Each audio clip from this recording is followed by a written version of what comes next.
Hi, everybody. My name is Natalie Yeadon, and I'm one of the co-founders and CEOs with Impetus Digital.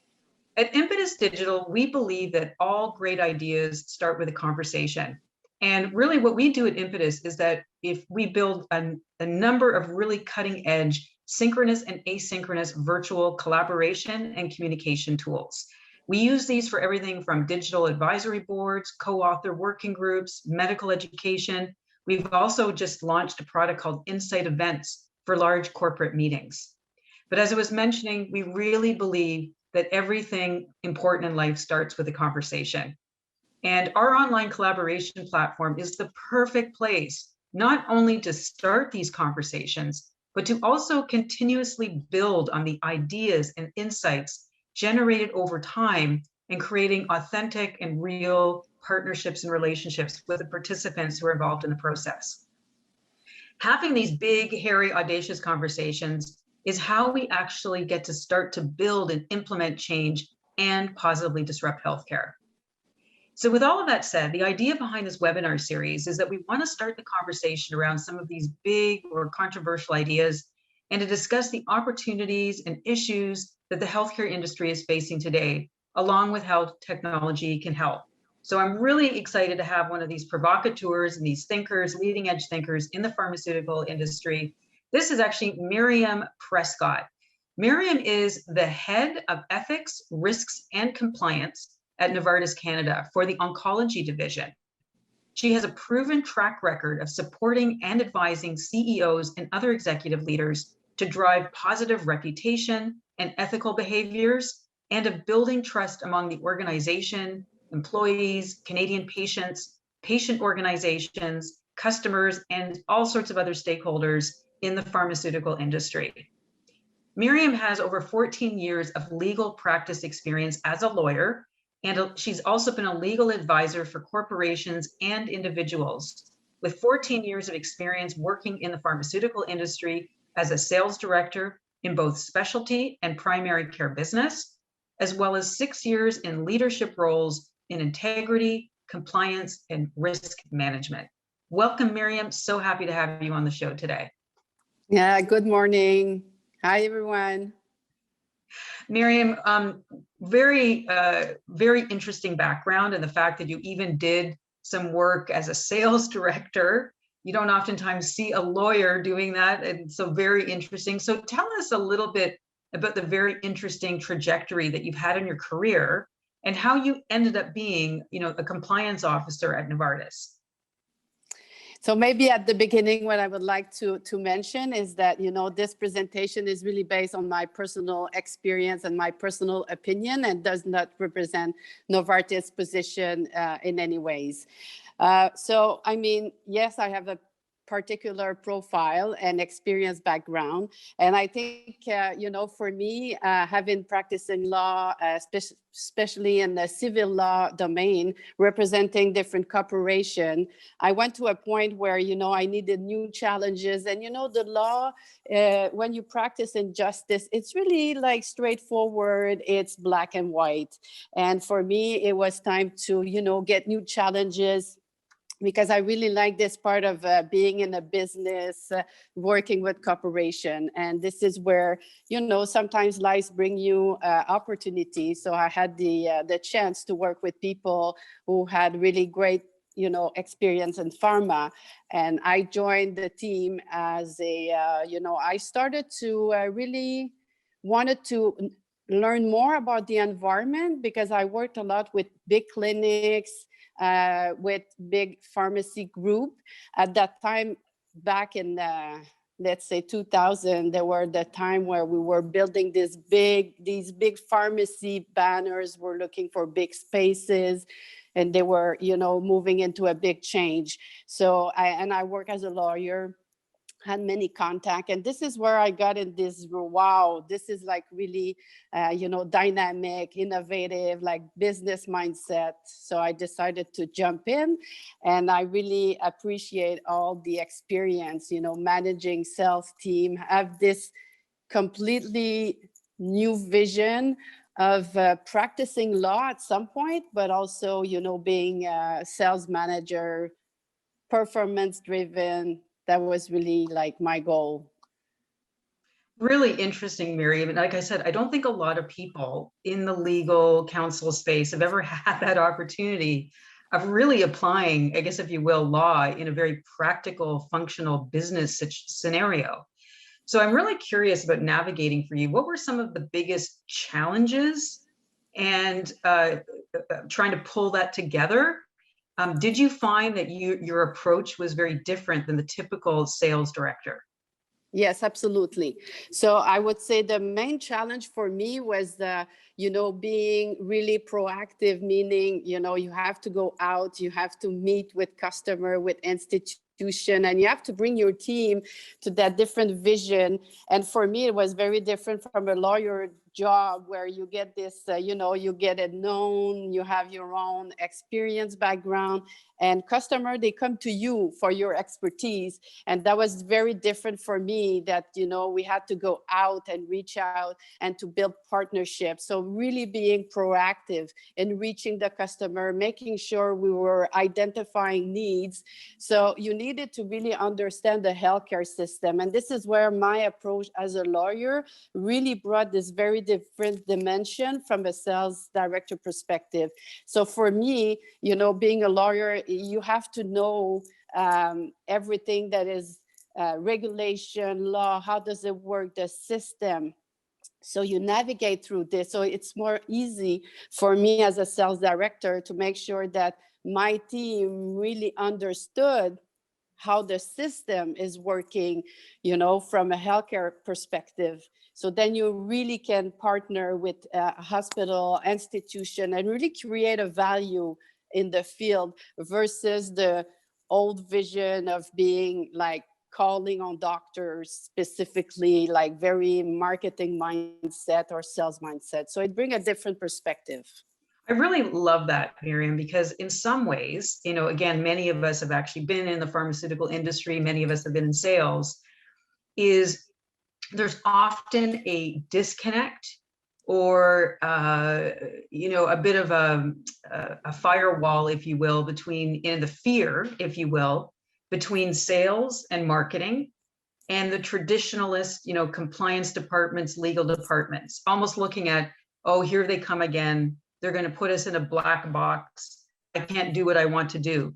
But the way you framed it is that you saw your legal background as being a core competitive differentiator, because you were able to redevelop and synthesize a new model and giving your teams the flexibility and the wherewithal to know how to navigate the system. So can you expand or give an example of how that worked?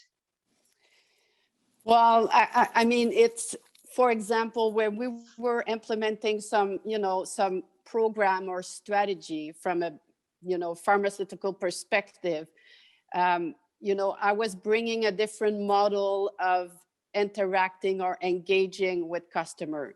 And one thing that I always, I was driving the team through was always to bring value, real value. It's beyond the product. It is something, it's not only about what you know around your product, but it's all about what you know about your customer, the environment. And at the end, it's the patient that has to benefit from it. So it's a different perspective than being focused on prescription, on performance driven by the number of market share. You put that aside and you build trust. So it's an overall process. It's a long-term run.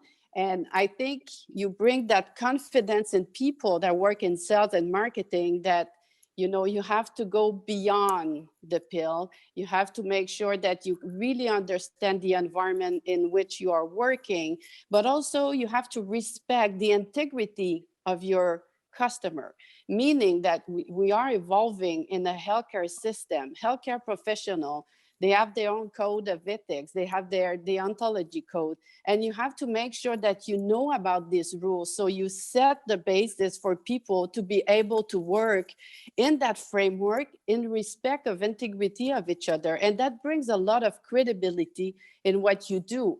You become not only like a pharmaceutical representative of a specific pipeline, but you also be there to you position yourself as a credible partner for the future. You work in synergy with the system and not trying to impose a specific way of treating patients. So you go beyond this, and then, you know, business will come. This is how you really have, and there's many examples where, you know, we had really interesting, innovative project that was not necessarily product focused, that was really completely different. But when you create this strong partnership based on transparency, open discussion, really reach out, real objective, and you know where you can play. This is important, and where your customer can also play. So then it makes a perfect game. Yeah, absolutely. And I think there's something to be said. I'm just curious about how you see this. Because a lot of people who are in the business integrity, the risk, or the compliance department or legal departments of these big pharmaceutical companies don't normally have day-to-day integrated experience working with the business, the commercial side, and you did. Yeah. How did you find that impacted the way you run the ethics, compliance department in your company? How has that impacted the thinking, the planning, and the way the company does business? Well, I think for me, I was really, because my evolution through sales and marketing, and then being more in the integrity and compliance world, it has been a transition. And what is really interesting is that my team, because I've been with the same company at that time as a sales director for many, many years. And then in the same company, I moved into a position of a head in integrity and compliance. So I was transitioning in a leadership role. And it was so interesting, the reaction, because, for after 10, 11 years, everyone know me in the company, as a sales director, being involved in everything. But I was also building and really involved in building the compliance mindset around in the company. So for people, the reaction was so interesting because everyone was like, this is natural. There were no shock in terms of, oh my God, this sales director because you could have seen this as a dual reaction. Oh, that person won't respect necessarily the real compliance, mindset, being a sales director. But with the legal background, with the pharma experience in sales, I was bringing like, oh, wow, this is a positive change. You could see that we want to move from this rule-based mindset of different culture mindset. So by doing this, the company was giving a very positive message to people. This is possible, to bring both together, to make sure that at the end of the day, we're serving the customer and we're doing the right thing, So that was very positive. And I think it also gives people that extra level of confidence, because the one thing that really throws off productivity and imagination and creativity is fear. And fear comes from, I don't know if I'm doing the right thing, and what's legal going to say, and what's compliance going to say. But when you're kind of rounding out the edges on the corners and making it a much smoother ride for everybody, you give people that level of confidence, which is interesting. So we would be remiss if we did not have a conversation, obviously, about one of the biggest things that has ever happened in our generation, which is the COVID-19 pandemic, which started, this time last year, and the huge ramifications and ripple effects that have come as a result. One of the things I wanted to find out from you is, obviously, one of the core areas that suffered as an immediate impact, it's just starting to get back on its feet, but in a different way, are clinical trials, research and development. And so one of the things that we want to find out is, in your opinion, what has, from a risk and compliance and what have you seen with these new decentralized trials, companies pushing towards patient-reported outcomes, using wearables and technologies to be able to impact and be directly related to these clinical studies? what have you seen and noticed some of the watchouts and some of the opportunities here? So, I mean, this is a big, big bucket for, I would say, at least a 4-hour discussion.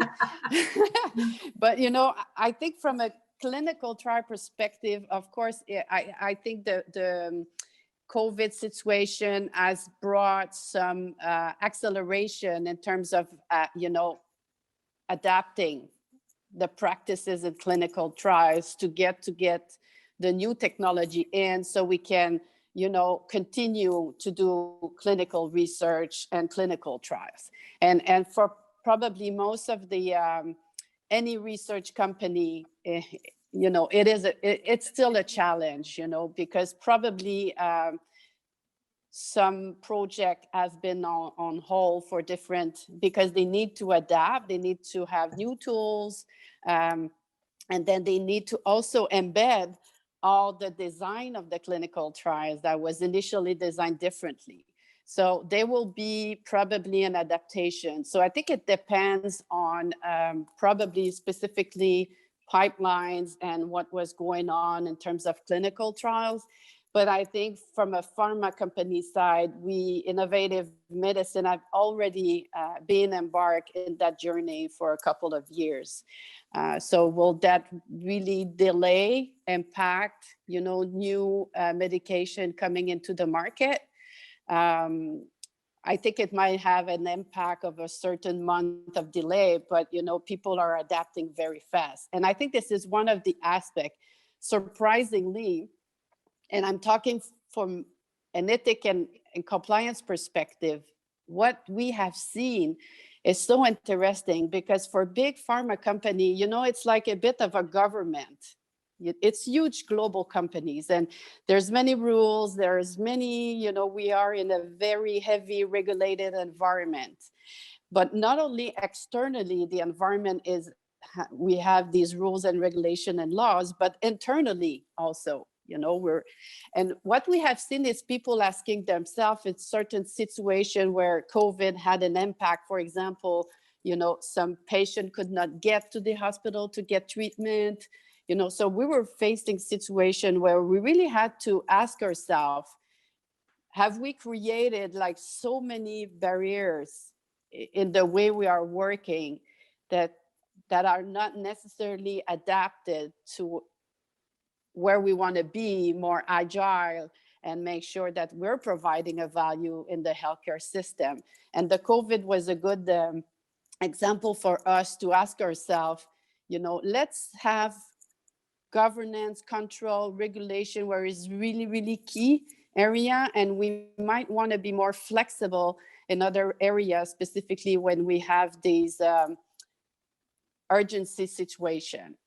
So Absolutely. It really brought different conversation, and it was really interesting. Our people were a bit, I would say, disturbed by this change that bring you to ask yourself, oh, we were doing like, I don't know, 7 level of approval. Okay, do we really need this? Because there's a situation that needs really to take care of, you know, the health of someone. So let's try to be more agile.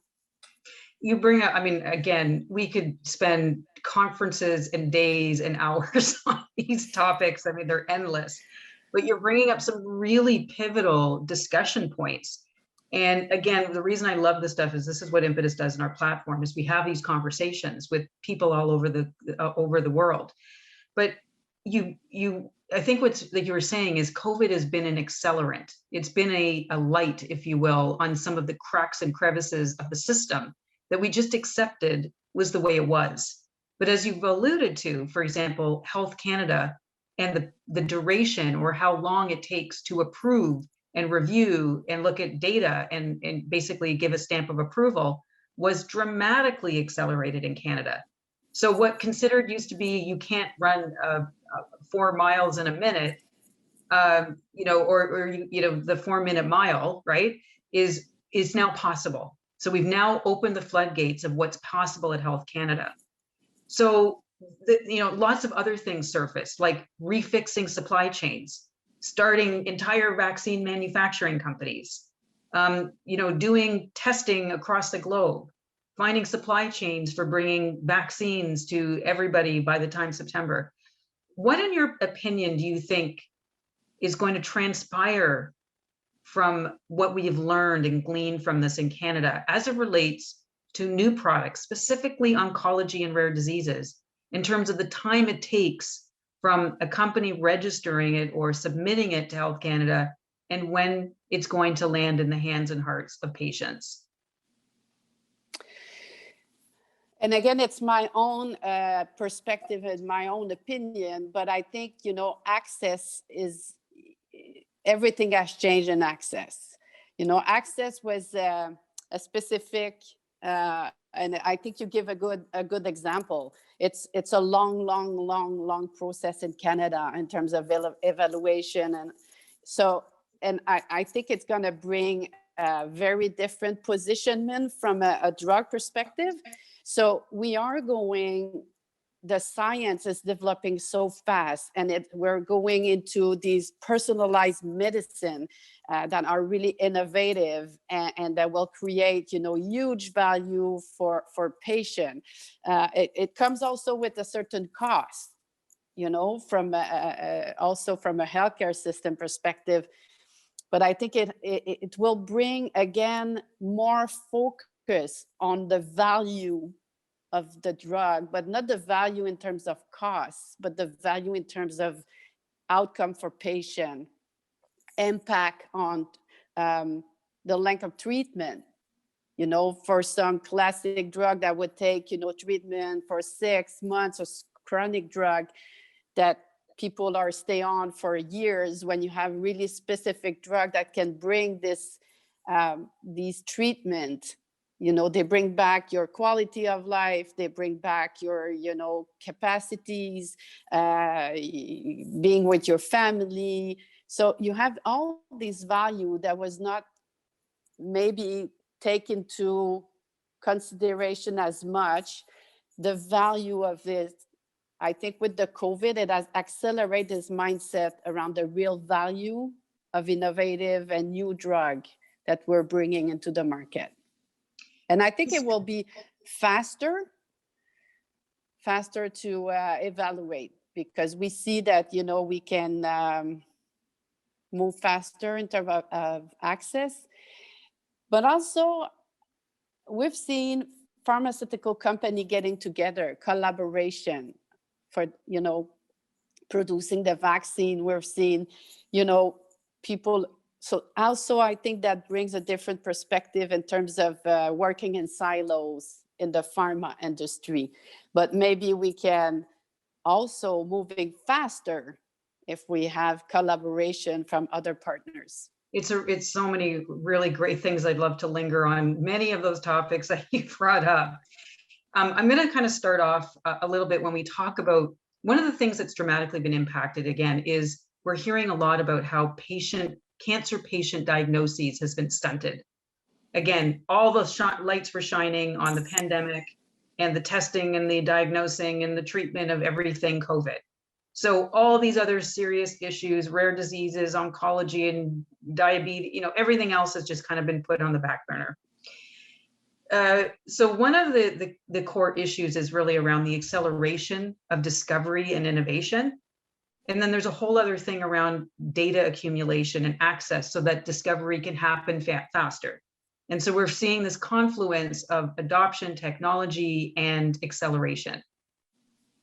So you bring up something that's really interesting. In the traditional pharmaceutical model, there's been multiple different companies, all existing in their own siloed way. They're global entities, but company X is different from company Y. But now as we start to think about the data as being the new gold, and we're talking about these new data lakes where there's information to help with population health management and discovery and innovation. Do you foresee there being a future where we have the different versions of collaboration, different understandings of IP and intellectual property and discovery? What is that going to look like in the future?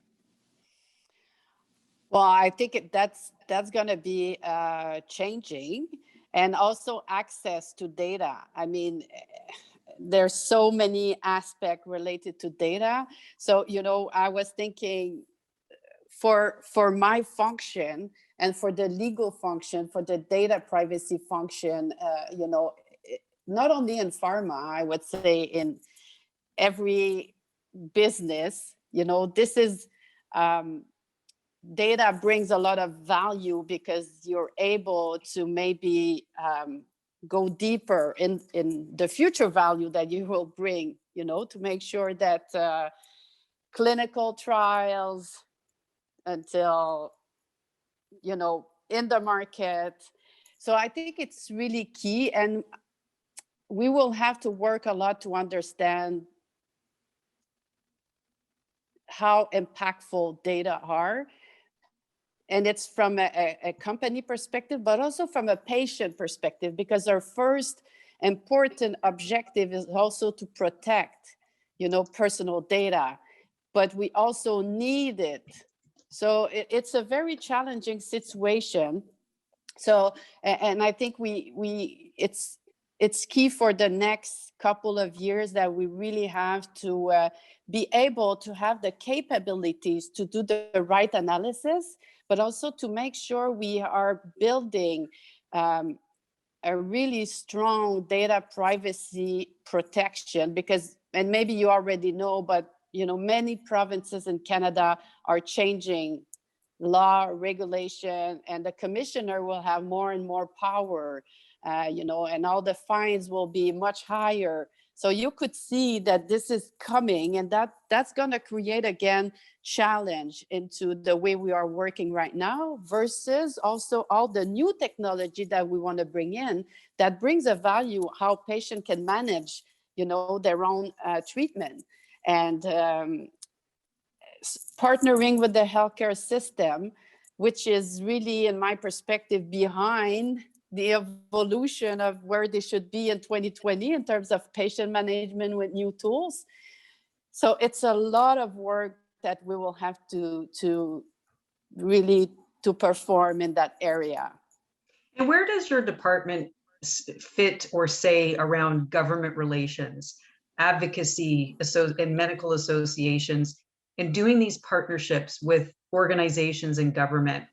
As I was mentioning, COVID-19 has been an accelerant of change and also inquiry.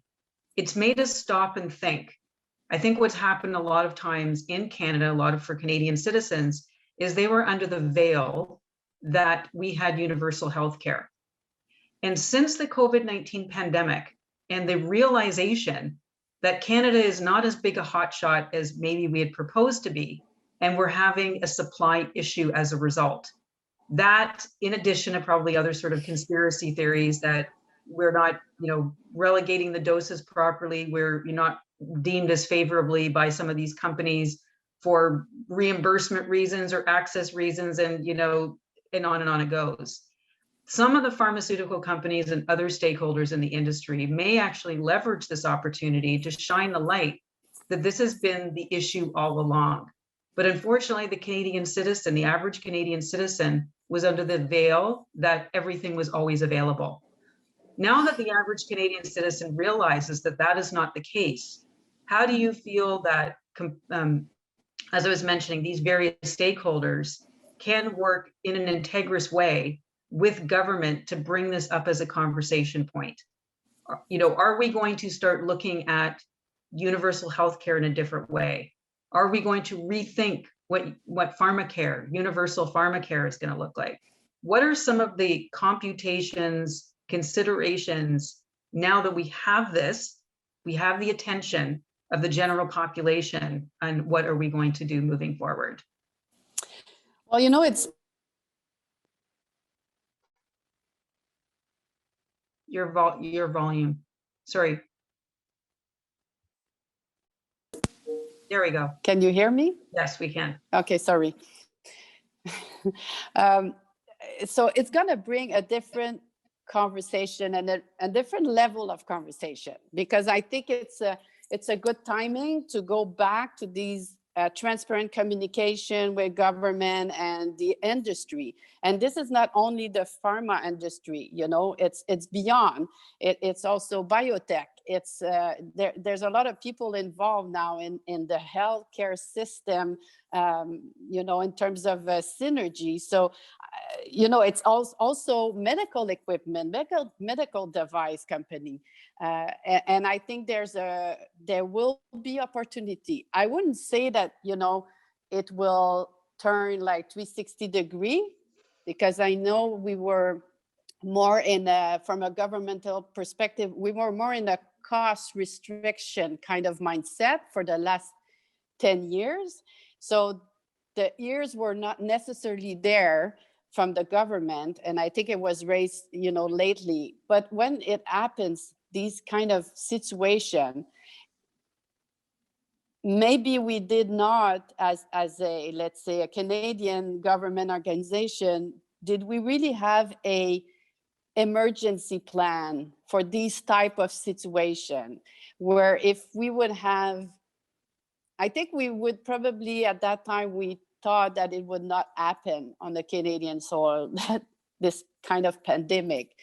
But when it happened, we need to ask ourselves as Canadians, did we have this emergency plan to think that if this is happening, I will need all these companies to be on board and to provide that? How do you maintain, you know, the evolution of your own pharmaceutical, but also medical industry, to make sure that they will be there to support?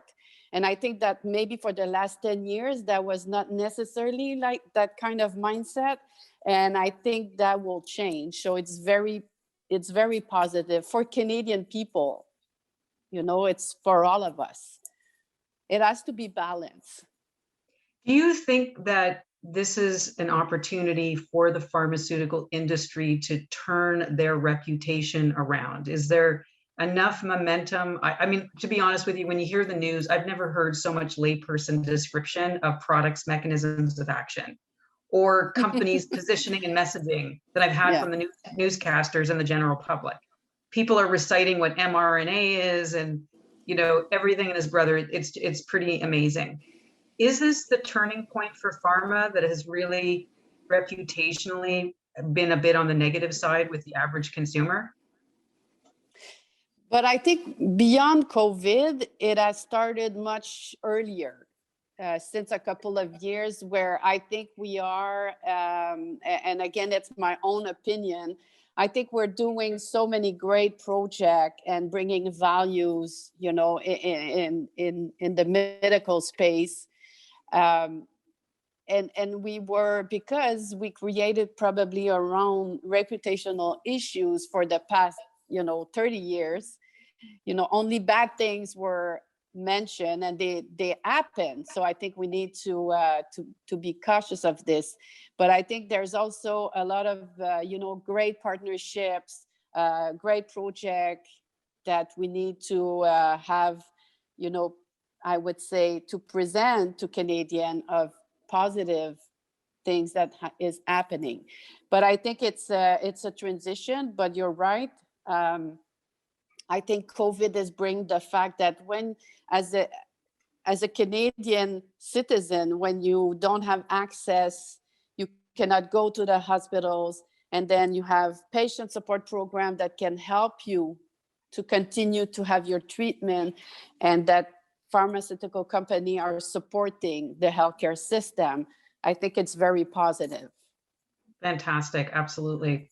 So through this process, we've also learned a great deal about managing and maintaining and optimizing supply chain. As you were alluding earlier, Myriam, you were saying we were kind of caught with our pants below our knees, still are to a certain degree with the vaccines, actually vaccine supply. And it's illuminated a lot of learnings for this country, for pharmaceutical companies, and all the other interested stakeholders. What are some of the ethical issues or considerations do we need to be thinking about moving forward on the balance between regionalization and globalization, partnerships with affiliates versus doing things locally. What is this going to mean for all of us in the future? That's a great question, and I wish I had the answer. But I think it brings, again, it will break some silos, because we probably were in a mindset where, manufacturing has moved in other countries, for centralization, and then it creates these limitations when it's time to get access, or when there is some medication are out of stock and missing. So again, I think from a Canadian perspective, it was this emergency plan moving forward will have these area where it's a non-negotiable that every Canadian should have access. And for achieving this, we need to make sure that we will have and we will support facilities within Canada, to make sure that this will be happening in the future. Absolutely. And so it's going to start an entire different conversation about what does healthcare cost in this country and why it's important. So again, there's been a lot of light that's been shone on that. So one thing, of course, that has happened as a result of COVID is an accelerated adoption of technology, as we've mentioned earlier. We always knew that telehealth always existed. It has been for the last 10 years, but minimally used. Suddenly, COVID and the usage went up to 70, 75, actually at times 80%. In-person clinics stopped, and now we've seen an outcropping of physician sites and patient portals and telehealth and all kinds of different ways that people are conversing and sharing and diagnosing and treating. What sorts of ramifications and concerns does pharma have on this front? And how are they helping to manage and adopt the sort of physician-patient interaction? And where does pharma fit into that ethically and just functionally? So, I mean, ethically, we really have to make sure that, we can partner. So, because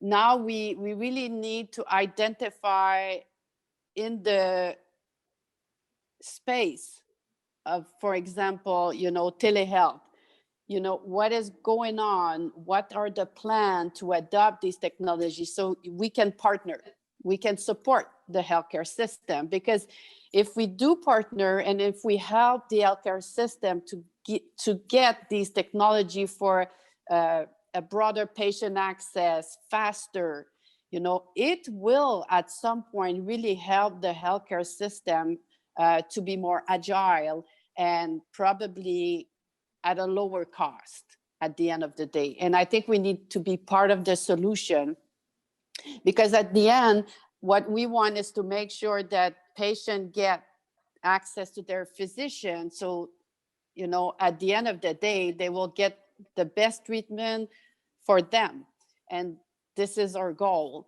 But it brings a lot of, when, for example, when a pharma company has internal rules, regulation, processes, when we are looking at these healthcare solution, health technology solution, we have strict framework in terms of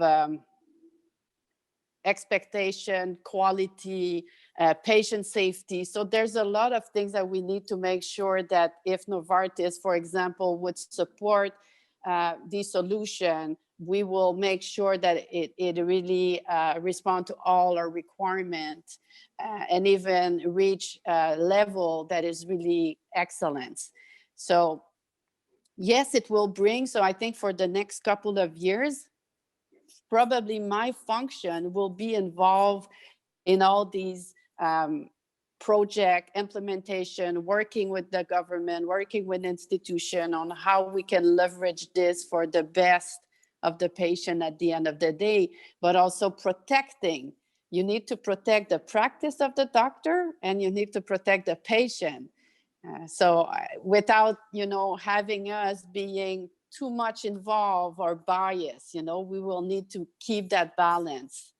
So it will be a very interesting function to work in the industry for the next couple of years. Absolutely. And like I said, this conversation could go on for hours and hours. I have a million things to ask you, but maybe I'll just kind of drill down. So as we're talking about the benefits of patients and what does this look like, we realize that now they're conversing with their physician on these portals, and their scans are going through this and that, and everything is really available digitally. What is the concerns that one should have around access to data, the ethics around data ownership versus the sharing? And the reason this is really important is, as we've talked about before, there's a lot more utilization of wearables.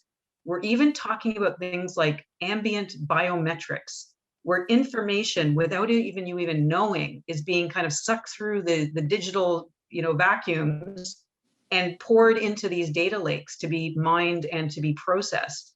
We've heard recently a lot about every other day there's some sort of cybersecurity emergency. The biggest one that just happened recently was the solar winds. And so there's concern around, we're going digital, all of this data is being consumed, but who owns it, who's sharing it, and how is it being secured? So, and I think it's our job, and again, it's not only the pharma industry or medical, but we are working with patient integrity, because when you talk about all these new devices, the sharing testing, probably also diagnostic technology. So you enter in a world where you really are entering into the patient integrity. And for me, it goes back to a very simple thing, we need to make sure that the patient understands. So it's not pages and pages of, text and words and legal terms, because the patient needs to understand as soon as he reach out to this platform or, new technology, what does it mean? Where can it go, and who's going to take care of the data, and is it secure, is it protected? And I think this is the work that we have to do and be responsible for protecting the patient integrity. It's not only patient safety. For me, it's all. It's really your integrity. So and there's rules, around artificial intelligence. There's a lot of regulation that is going on, and I think it's going to be evolving. So we need to have experts. I'm not expert in data privacy, but I'm going to reach out to the right person, make sure that you reach out to the right person, from a legal perspective also. Yeah, we're kind of going into a completely new world. It's almost like the next echelon of everybody's profession, lawyers, physicians, we're going to become very glorified data scientists. Because as you've mentioned, machine learning. So for example, a software is a medical device.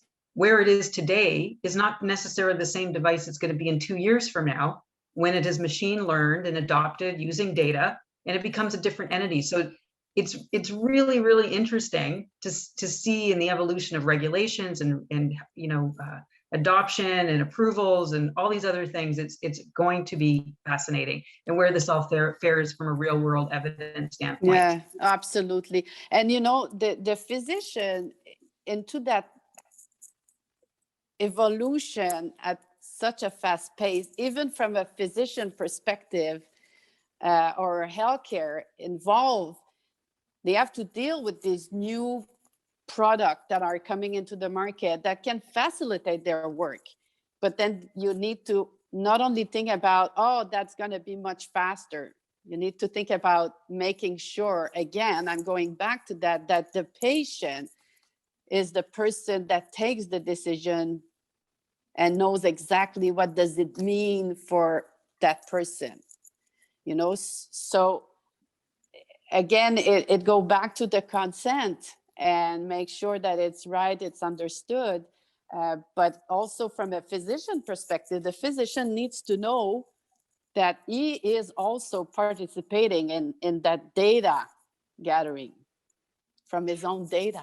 So Yeah, it's a fascinating topic. And the one thing that I've heard you say over and over with huge resonance is it's all about the patient. The patient centricity is coming from every angle of how you're speaking, which is as it should. And the interesting thing about this is really going to be the future angle as it relates to transparency. And we have oftentimes hidden behind things or scenes or, arm's length relationships and what have you. But we've seen a lot of things happening recently in the news. Apart from the politics, and what we've seen is now everybody has visibility and clarity. And things that were oftentimes hidden are easily put out on, the banks for everybody to see. So the question comes down to is, where is pharma going to sit in this from a transparency standpoint? How do we want to position ourselves in the relationship, in the physician, or the prescriber patient relationship? Where does that really important term transparency come in, and what is the function or the aspiration of the pharma company in this new world of everything is visible? well, and probably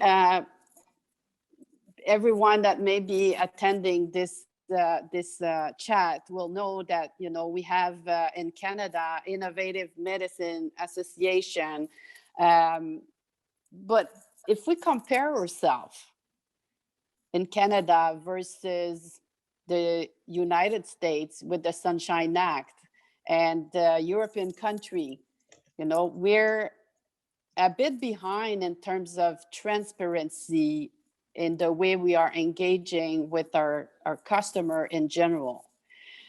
Except from a patient, for example, I know that, many companies have these transparency disclosure from a patient organization perspective. So when you are funding some project for patient organization, we are systematically disclosing amount, project, and everything.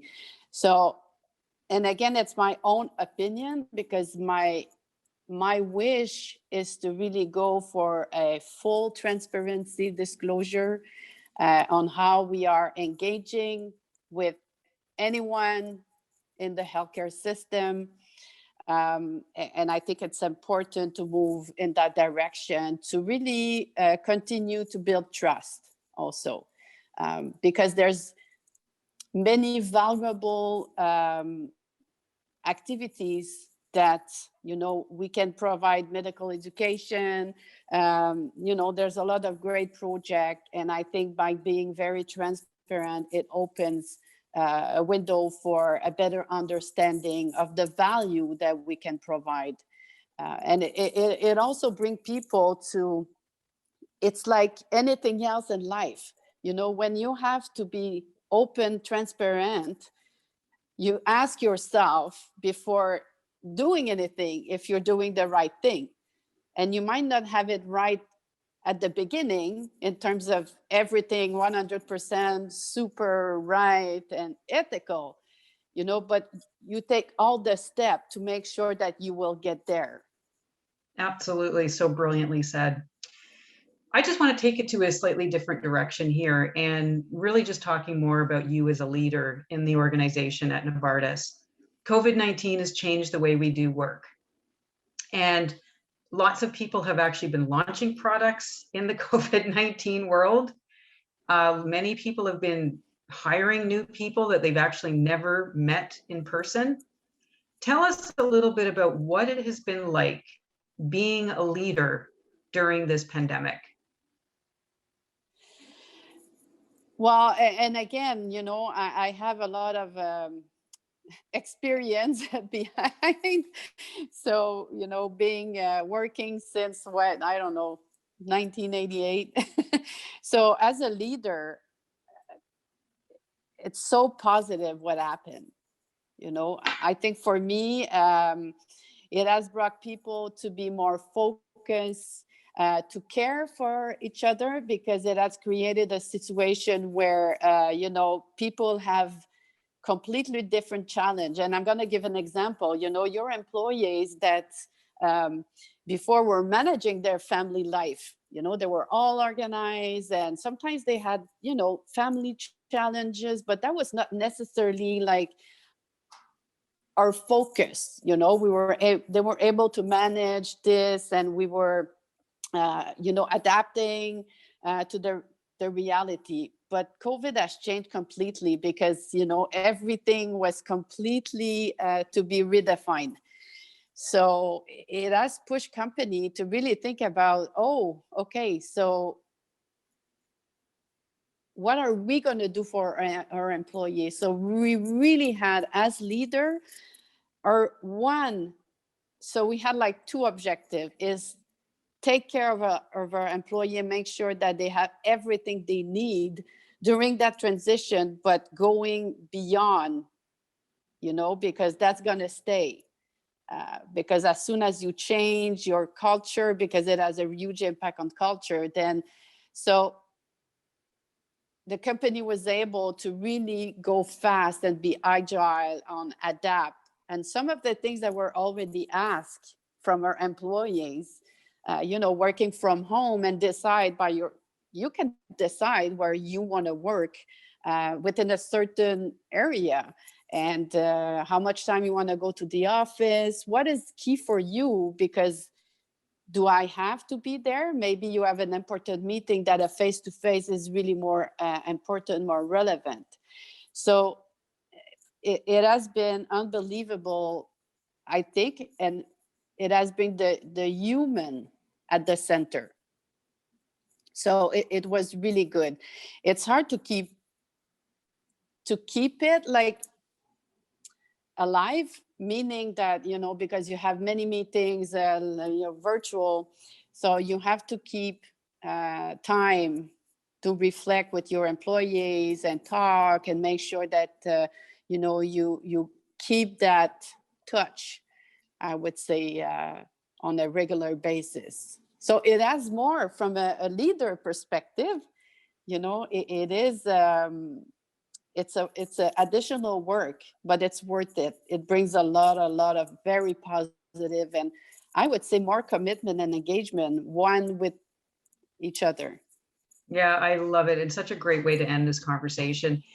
When you talk about adding the humanness to the virtual, this is exactly what Impetus Digital has tried to do with a lot of our clients that we work with. A lot of people had to instantly virtualize their meetings, and they came to Impetus, how do I have my ad board? How do I have our corporate meeting? How do I do our medical education? And really just kind of taking them by the hand and getting them to do these things seamlessly, but still to add all kinds of interesting things in the interaction, so it still remained real. It still maintained authenticity. And there felt like there was still a communion of people and humanness and consciousness, as opposed to a bunch of machines beeping at each other. So very interesting. But anyways, thanks to everybody for your time attending our session today. Anybody who's interested in speaking to Myriam, who really is, quite frankly, a wealth of information. She's seen it all from the business side, from the legal side, the ethics side, has a very interesting perspective. We will be leaving in our show notes links to access her if you want to talk or to partner. We will do that. We also encourage you to check out impetusdigital.com. If you're interested in these kinds of courageous conversations, having a series of touch points to discuss the beyond the pill, getting into some of these controversial issues, developing consensus documents. This is what we do with white glove service at Impetus. So we encourage you to check that out. Thank you for everybody for your time. Please like and subscribe so that you and others can find our content.